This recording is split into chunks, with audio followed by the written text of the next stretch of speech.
mbe shareholder donc kuko company ye yitwa Ruhumuriza Limited. So tubihindura ibyo byose ndayohereza ngeze mu Rwanda i Kigali icyo gihe muri 21 muri Desambre.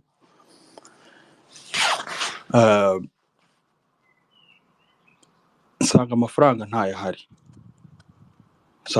ntayahari. Arambwira ati muvandimwe, amafaranga narayakoresheje mu bibazo byanjye tumwe na tumwe nagize, ngira n'utundi dufaranga nkoresha ku ruganda, atariko impamvu nabikoze nuko nzi ko mfite uruganda, so nakwishyura. Ndamubwira James ko twaganiraga ibindi, ko ibyo bintu bitari kuba ikibazo, kuki utambwiye